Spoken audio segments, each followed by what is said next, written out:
selling adult services for as little as a few dollars. What is happening in Sri Lanka? And why are women selling themselves for pennies?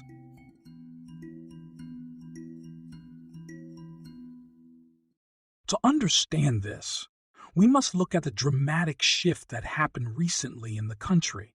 To many, Sri Lanka is known for its stunning beaches, exotic wildlife, and specialty teas.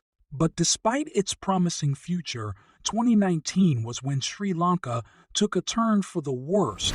In a place where the government once stood strong, big tax cuts started to empty its pockets. Important services felt the pinch. The country's debt grew big and fast, reaching a huge $56 billion. At the same time, local farmers, the nation's backbone, got hit hard. A sudden rule against some fertilizers hurt their crops. Then, in 2019, the pandemic came, and with it, so did the loss of a big source of money. Trade got tricky because of the conflict between Russia and Ukraine. And to make things worse, there were talks of dishonesty inside the country, hinting at bigger troubles.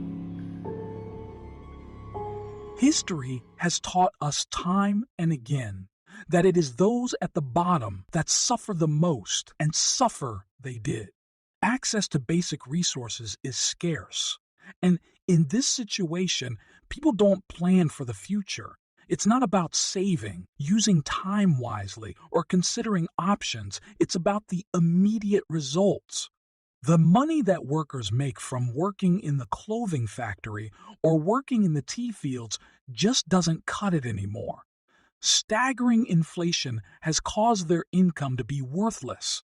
And so, one of the world's oldest professions started appearing across the country. Traditionally, selling these kinds of services has always been prevalent in Sri Lanka, but during the last few years, the increase in makeshift brothels and independent sex workers has risen drastically. Media sources suggest there has been at least a 30% increase in women across the country who are providing these services. Take a listen to this interview. This woman recently started working in the industry. Due to the economic crisis, the income is insufficient. Money is not enough for my family's household needs. That is why I chose this field. I run a shop and I have to pay to continue it. Because of this problem, many are now becoming prostitutes. The ladies can range from middle-aged women to as young as teenagers. Due to many industries across the country collapsing, many workers are in fact educated. They possess a lot of education and work experience, but in times of crisis, many skills and experience don't lead to food on the table. Listen to this account of an adult worker who just turned 21 years old. I lost my job at the garment factory. Then I got a job on a daily basis.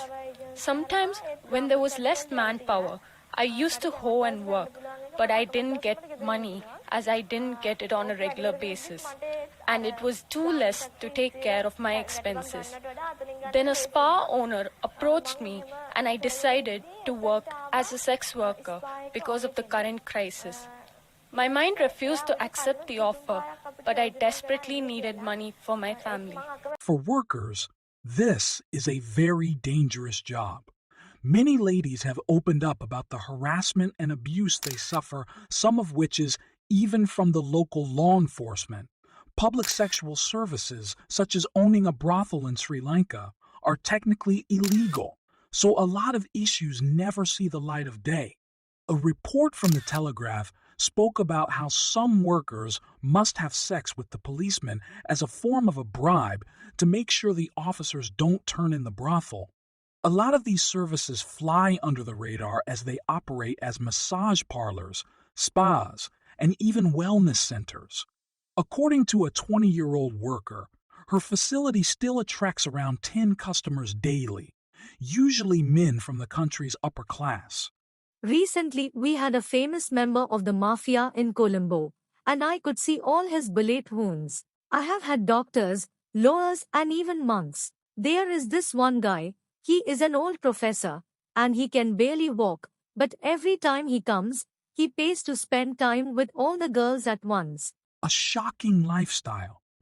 Just imagine having to sleep with 5, 6, 7, or more people a day. Not only would this take a physical toll, but the mental toll must be life-changing. The troubling fact that got us to investigate this issue was that some of the ladies were selling themselves for as little as a few dollars. In the major cities, it's not uncommon to sell services for around $20 a time. However, our researcher found that in the provinces, women are selling themselves for as little as $2 to $7 on average. With more and more workers entering the industry, there have been reports of brothels attacking each other. Naturally, prices are still low in the industry, so only certain types of women get the highest prices.